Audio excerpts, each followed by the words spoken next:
인생의 모든 속임수와 모욕, 이제 지혜롭게 되갚는 법을 알려드립니다. 손잡벌 되는 사람에게 욕을 들어도 미소만 짓는 할아버지의 놀라운 비밀. 속거나 모욕을 당했을 때 굳이 감정을 티내지 마세요. 상대방이 나를 속이려 할 때 바로 알아차렸다고 말로 따지지 마세요. 상대방이 나를 무시하고 모욕할 때 얼굴색 하나 바꾸지 마세요. 그럴 때 비로소 진정한 의미와 이득을 얻을 수 있습니다. 누군가 나를 속인다는 것을 알게 되어도 모르는 척하고 모욕을 당해도 그저 태연하게 넘어가세요. 바로 그 속에 진정한 지혜와 평화가 있습니다. 감정적으로 바로 반응하는 건 하수들이나 하는 짓입니다. 감정을 꾹 누르고 평정심을 유지하세요. 그러다 보면 상대방의 의도를 간파할 수 있고 되려 그 상황을 주도할 기회를 잡을 수도 있습니다. 표정 변화 없이 침착하게 대응하는 것이 바로 진정한 고수의 길입니다. 진짜 고수는 화내지 않습니다. 모욕을 당해도 얼굴색 하나 바뀌지 않죠. 왜 하필 그 순간이었을까요? 직장에서 부당한 대우를 받았을 때, 가족으로부터 섭섭한 말을 들었을 때, 친구에게 배신감을 느꼈을 때, 그 순간 우리의 마음은 끓어오르고 얼굴은 빨갛게 달아오르며 목소리는 높아집니다. 그런데 정말 그렇게 반응하는 것이 옳은 일일까요? 얼마 전 한 분이 이런 이야기를 들려주셨습니다. 오랜 친구가 뒤에서 자신에 대한 안 좋은 소문을 퍼뜨리고 있다는 사실을 알게 되었다고 하더군요. 처음엔 분노가 치밀어 올랐답니다. 당장 전화를 걸어서 따져 묻고 싶었고 그 친구에게 똑같이 갚아주고 싶었다고 하시더군요. 하지만 그분은 그러지 않으셨습니다. 그냥 침묵했어요. 아무것도 하지 않았습니다. 그렇게 며칠이 지났는데 놀라운 일이 일어났습니다. 그 친구가 먼저 연락을 해왔더군요. 미안하다고 자신이 잘못했다고 고백하며 용서를 구했답니다. 만약 그때 감정적으로 반응했다면 어땠을까요? 아마 두 사람의 관계는 영원히 회복될 수 없었을 겁니다. 이것이 바로 책은담에서 말하는 지혜입니다. 속임수를 간파했더라도 입 밖에 내어 밝히지 아니하며 모욕을 당했어도 낯빛을 바꾸지 않아야 하니 그 안에 한없는 오묘함이 있고 또 한없는 이익이 있느니라. 부처님께서는 이렇게 말씀하셨습니다. 화는 마음을 태우는 불과 같다. 남을 해치려 하지만 결국 자신만 태운다. 우리가 누군가의 잘못된 행동에 분노할 때 그 화살은 상대방이 아닌 바로 우리 자신의 마음을 찌르게 됩니다. 생각해 보세요. 직장에서 상사가 부당한 일을 시켰을 때 즉석에서 화를 내며 대든다면 어떻게 될까요? 순간의 시원함은 있을지 모르지만 그 후의 관계는 더욱 어려워집니다. 하지만 그 순간을 참고 넘긴다면 나중에 더 좋은 기회에 더 현명한 방법으로 문제를 해결할 수 있습니다. 어머니께서 며느리에게 서운한 말을 하셨을 때도 마찬가지입니다. 그 자리에서 맞받아친다면 가족 간의 상처만 깊어질 뿐이죠. 하지만 그 마음을 사귀고 이해하려 노력한다면 어머니의 마음속 깊은 외로움이나 걱정을 발견할 수도 있습니다. 이것이 바로 모르는 척하는 것도 지혜라는 말의 진정한 의미입니다. 모든 걸 다 알면서도 모든 걸 다 말할 수 있으면서도 때로는 침묵을 택하는 것. 그것이 진정한 어른의 모습이 아닐까요? 나이가 들수록 우리는 많은 것을 깨닫게 됩니다. 젊은 시절에는 옳고 그름을 명확히 가려야 한다고 생각했습니다. 잘못된 것은 반드시 지적해야 하고 부당한 것은 즉시 바로잡아야 한다고 믿었죠. 하지만 세월이 흐르면서 알게 되었습니다. 때로는 옳은 것보다 따뜻한 것이, 정확한 것보다 배려하는 것이 더 소중하다는 걸 말이에요.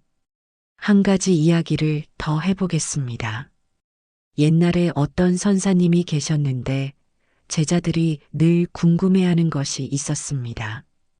마을 사람들이 선사님을 모함하고 욕을 해도 선사님은 늘 미소만 지으셨거든요. 어느 날 한 제자가 물었습니다. 스승님, 왜 화를 내지 않으시나요? 선사님이 대답하셨습니다. 연못에 돌을 던지면 물결이 일어나지만 곧 다시 평온해진다. 하지만 그 돌을 받아서 다시 던진다면 물결은 끝없이 계속될 것이다. 바로 이것입니다. 남의 분노를 내가 받아서 다시 던지면 그 분노는 끝없이 순환하게 됩니다. 하지만 내가 그것을 받아들이지 않고 그냥 흘려보낸다면 그 분노는 자연스럽게 사라지게 되죠. 물론 쉬운 일은 아닙니다. 특히나 가까운 사람일수록 더 어렵습니다. 남편이 퇴근해서 짜증을 낼 때, 아이가 말을 듣지 않을 때, 시어머니가 잔소리를 하실 때, 그 순간마다 우리의 마음은 요동칩니다. 하지만 바로 그 순간이 우리가 성장할 수 있는 기회입니다. 감정을 다스린다는 것은 감정을 억누르는 것이 아닙니다. 오히려 그 감정을 온전히 느끼되 그것에 휩쓸리지 않는 것입니다. 어떤 분은 이렇게 말씀하시더군요. 나이 들고 나서야 알았어요. 화낼 일이 줄어든 게 아니라 화낼 필요가 없다는 걸 깨달은 거였어요. 정말 깊은 깨달음이 아닐 수 없습니다. 우리가 젊었을 때는 세상의 모든 불의와 싸워야 한다고 생각했습니다. 그것이 정의롭고 용감한 일이라고 여겼죠. 하지만 이제는 알게 되었습니다. 모든 싸움을 다 싸울 필요는 없다는 것을, 때로는 지혜롭게 피하는 것이, 때로는 관용으로 감싸는 것이 더 큰 용기일 수 있다는 것을 말입니다. 평정심이라는 것은 단순히 감정이 없는 상태가 아닙니다. 오히려 모든 감정을 다 느끼면서도 그것에 흔들리지 않는 깊은 고요함입니다. 마치 깊은 바다처럼 말이에요. 표면은 파도가 일어날 수 있지만 깊은 곳은 늘 고요하고 평온합니다. 그런 평정심을 가진 사람을 보면 알 수 있습니다. 그들의 눈빛에는 특별한 깊이가 있어요.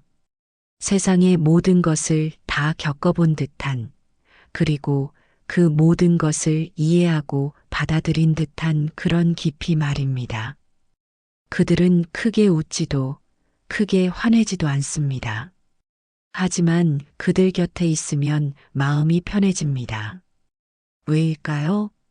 그들이 가진 내면의 평화가 주변 사람들에게도 전해지기 때문입니다. 이런 평정심은 하루아침에 생기는 것이 아닙니다.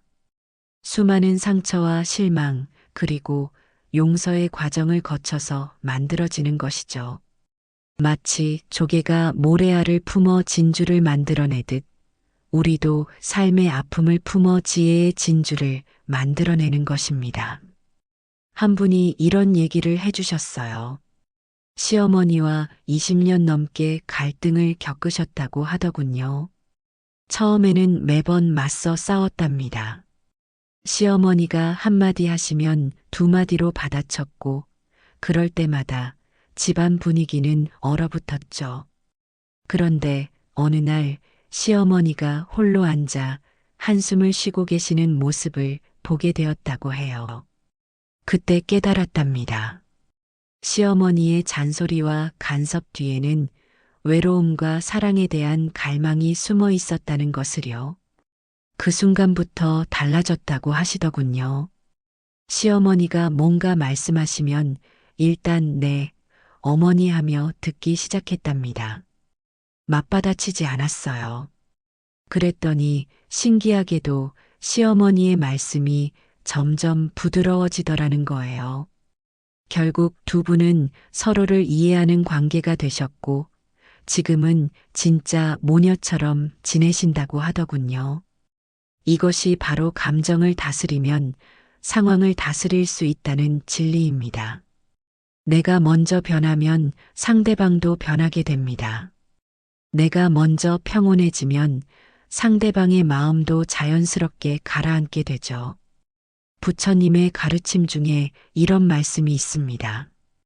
원수를 원수로 갚으면 원수는 끝나지 않는다. 원수를 사랑으로 갚을 때 비로소 원수는 끝난다. 이 말씀이 처음에는 이해가 안 됐습니다. 어떻게 나를 해친 사람을 사랑할 수 있단 말인가요? 하지만 이제는 알겠어요. 그 사랑이라는 것이 반드시 애정이나 호감을 의미하는 게 아니라는 것을요. 그냥 미워하지 않는 것, 원망하지 않는 것, 그것만으로도 충분한 사랑인 거죠. 직장에서도 마찬가지입니다. 동료가 나를 질투해서 뒤에서 험담을 한다고 해보세요. 젊었을 때라면 당장 달려가서 따져 물었을 겁니다. 하지만 이제는 다릅니다. 그 사람이 왜 그럴 수밖에 없는지 먼저 생각해 봅니다. 아마 자신의 부족함을 인정하기 어려워서 혹은 인정받고 싶은 마음이 간절해서 그런 행동을 하는 것일 테니까요. 그렇게 이해하고 나면 화가 나는 게 아니라 오히려 안쓰러워집니다.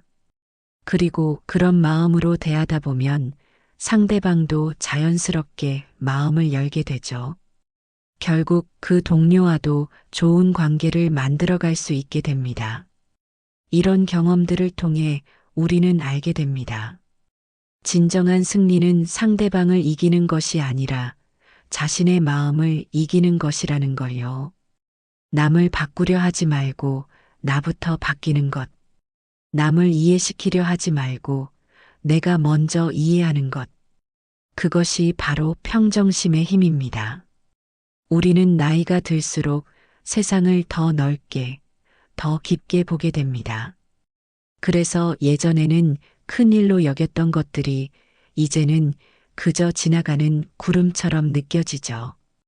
길을 가다가 누군가 실수로 어깨를 부딪혔을 때 젊었다면 죄송합니다 한마디라도 듣고 싶었을 겁니다. 하지만 이제는 그냥 미소로 넘깁니다. 그 사람도 나처럼 바쁘고 급한 일이 있어서 그랬을 테니까요. 이런 작은 관용이 쌓이고 쌓여서 우리 마음에 평화를 만들어냅니다. 그런데 여기서 중요한 것은 이런 평정심이 무관심이나 체념과는 다르다는 점입니다. 오히려 더 깊이 사랑하고 더 진심으로 관심을 갖는 것입니다. 다만 그 사랑의 방식이 달라진 것 뿐이죠. 젊었을 때는 열정적이고 감정적으로 사랑했다면 이제는 지혜롭고 포용적으로 사랑하게 되는 것입니다. 자녀들과의 관계도 그렇습니다. 아이들이 어렸을 때는 잘못하면 즉시 나무라고 고쳐주려 했습니다. 하지만 이제는 기다려줄 수 있게 되었어요. 아이들도 자신만의 속도로 성장해 간다는 것을, 때로는 실수를 통해 배워야 한다는 것을 알게 되었으니까요. 손자, 손녀를 보면 더욱 그렇습니다. 그 아이들이 실수를 해도 말썽을 부려도 그저 미소만 짓게 됩니다. 왜냐하면 그 모든 것이 성장의 과정이라는 걸 알기 때문이죠. 그리고 무엇보다 그 아이들을 온전히 사랑하는 마음이 있기 때문입니다. 이것이 바로 평정심의 진정한 모습입니다. 차갑고 냉정한 것이 아니라 따뜻하고 지혜로운 것, 무관심한 것이 아니라 더 깊은 관심을 가진 것, 포기하는 것이 아니라 더 큰 품으로 안아주는 것입니다.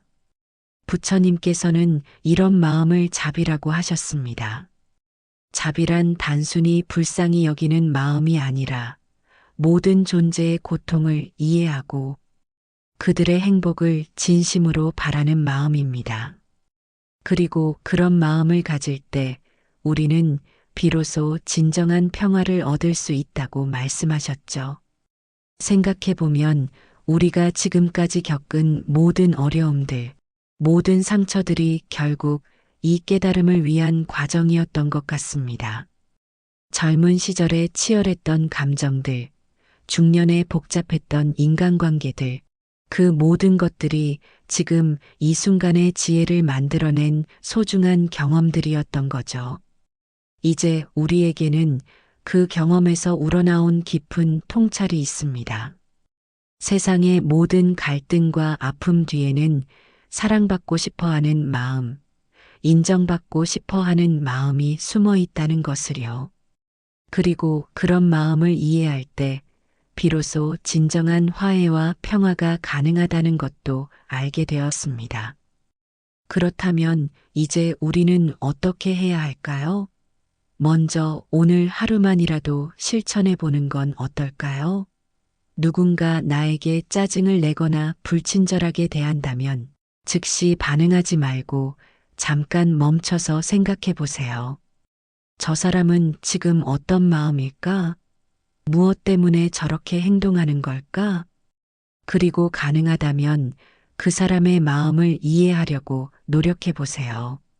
아마 피곤해서 스트레스를 받아서 혹은 다른 어려운 일 때문에 그랬을 수도 있을 거예요. 그렇게 이해하고 나면 화가 나는 대신 연민의 마음이 생길 것입니다. 집에 돌아가시면 가족들에게 한 번 더 따뜻한 말을 건네보세요. 평소보다 조금 더 부드러운 목소리로 조금 더 깊은 관심을 가지고 말이에요. 오늘 하루 어떠셨어요? 많이 힘드셨죠? 이런 작은 말 한마디가 가족의 마음을 녹일 수 있습니다. 그리고 무엇보다 자신에게도 관대해지세요. 우리는 완벽하지 않습니다. 때로는 화도 내고 실수도 하고 후회도 합니다. 하지만 그것도 인간이기 때문에 자연스러운 일이에요. 그런 자신을 탓하지 마시고 오히려 그런 경험을 통해 더욱 지혜로워지고 있다고 생각해 보세요. 마지막으로 이런 마음가짐을 갖고 살아가시길 바랍니다. 매일 아침 눈을 뜰 때마다 오늘도 평온한 마음으로 하루를 시작하자고 다짐해 보세요.